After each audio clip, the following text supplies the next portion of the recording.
আজকে আমি বানাবো নিরামিষ আলুর দম। তো কিভাবে বানাই দেখবা, আর দেখো দেখতেও কত সুস্বাদু লাগতেছে। তো নিরামিষ আলুর দম যারা নিরামিষ খেতে খুবই ভালোবাসে তারাও ট্রাই করে দেখতে পারো, আর কোনো পূজার উৎসবেও তোমরা সবাই ট্রাই করে দেখতে পারো যে নিরামিষ আলুর দম। খায়া দেখো কত স্বাদ লাগে, আমাদের মতন বানায় খায়া দেখতো কিরকম লাগে। আর যারা যারা রেসিপিটা অলরেডি বানায় খায় আসছে অবশ্যই কমেন্টে জানাইবা যে আমাদের রেসিপিটা কিরকম লাগছে। তো প্রথমে আলুগুলোর এইভাবে কাটটা ধুয়ে নিয়েছি, একটা কাঁটা চামচের সাহায্যে এভাবে আমরা ফোটা করে নেব, যাতে আমাদের যে মশলার ফ্লেভারটা আছে এটার ভিতরে গিয়ে ঢুকে খাইতে যেন খুব সুস্বাদু হয়। তো এইভাবে আমরা পরপর একে একে পরপর সবগুলা করে নেব।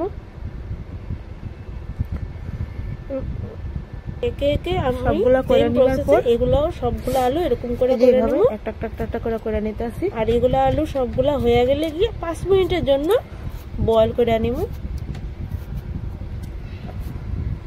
তো আমাদের তেল গরম হয়ে গেছে গিয়ে এখন আমি তেজপাতা,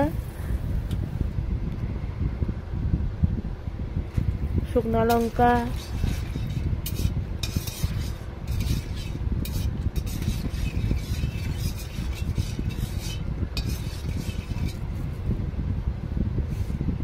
পাঁচ ফোড়ন দিয়ে একটু নাড়াচাড়া করুন, যাতে মশলার থেকে একটু সুন্দর মিষ্টি একটা গন্ধ বাইরে।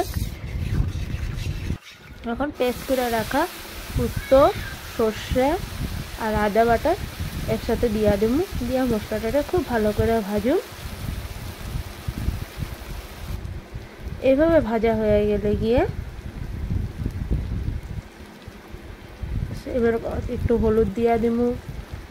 এখন আমরা যাবতীয় যা যা মশলা লাগে সব দেবো, একটু কাশ্মীরি মরিচ দেবো রঙের জন্য, একটু জিরা ধনিয়ার গুঁড়া দেবো, দিয়া খুব ভালোভাবে নাড়াচাড়া করে নেব। এইভাবে যখন একটু তেল তেল হালকা হালকা ছেড়ে দেব তখন কাটতে রাখা টমেটো দিয়া দেব, দিয়ে খুব ভালোভাবে নাড়াচাড়া করুন যাতে আমাদের টমেটোটা গলে যায়। খুব ভালোভাবে নাড়াচাড়া করতে লাগবো, এরকমভাবে নাড়াচাড়া টমেটোটা যেন গলে, তখন খাইতে খুব টেস্ট লাগে।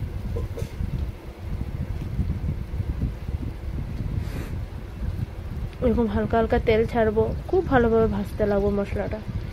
এই যে আমাদের এটা মশলাটা ভাজা হয়ে গেছে গিয়ে এখন পরিমাণ মতন নুন দিয়ে দেবো। আমি আগের থেকে আলুটারে ভাজা রাখছিলাম, আলুটারে 5-7 মিনিট বয়েল করে একটু ভাজা নিয়েছিলাম সুন্দর করে, লাল লাল করে আলুটারে। এই যে দেখো ভাজা নিয়েছি, এই আলুটা এখন আমরা দিয়ে দেব।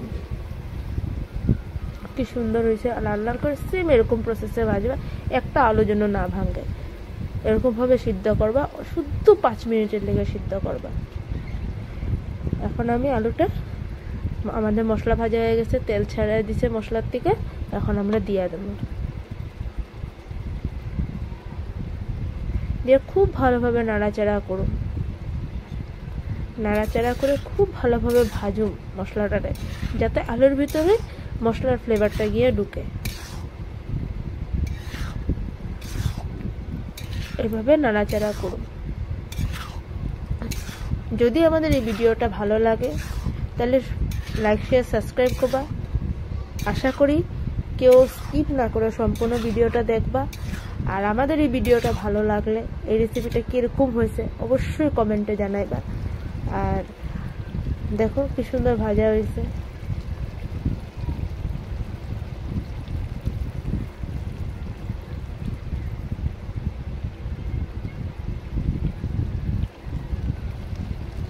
তোমরা কে কে এইভাবে বানায় খাইছো অবশ্যই কমেন্টে জানাবা। আর যারা আমার রেসিপি দীক্ষা বানায় খাইছো তারাও জানাবে যে কিরকম লাগলো খায়া রেসিপিটা।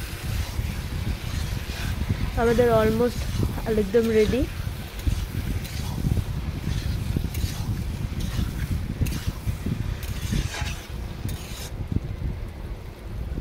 এখন পরিমাণ মতন জল দিয়ে দেবো।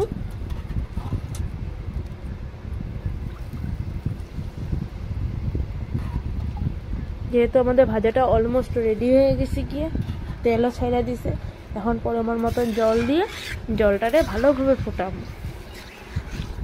যাতে আলু যদি অল্প কম যদি সিদ্ধ থাকে আলুটাও সিদ্ধ হয়, আর আলুর ভিতরে ভালোভাবে মশলাটা গিয়ে ঢুকে, যাতে খাইতে যেন খুব টেস্ট হয়। দিয়ে একটুক্ষণ সময় ঢাকা দেবো আমরা।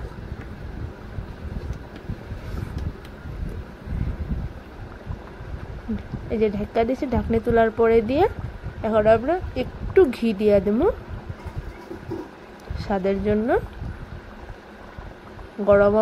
গরম মশলা দিয়ে দেবো,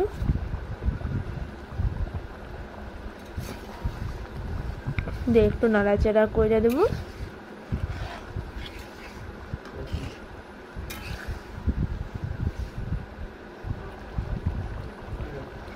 আমাদের তরকারিটা কি সুন্দর হয়েছে, আলুর দম নিরামিষ রেসিপিটা কি সুন্দর হয়েছে, ভালো হয়েছে দেখতে।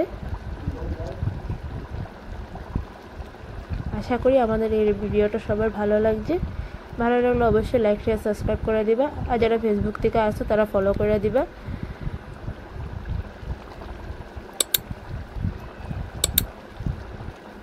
কি সুস্বাদু দেখতে লাগতেছে দেখো।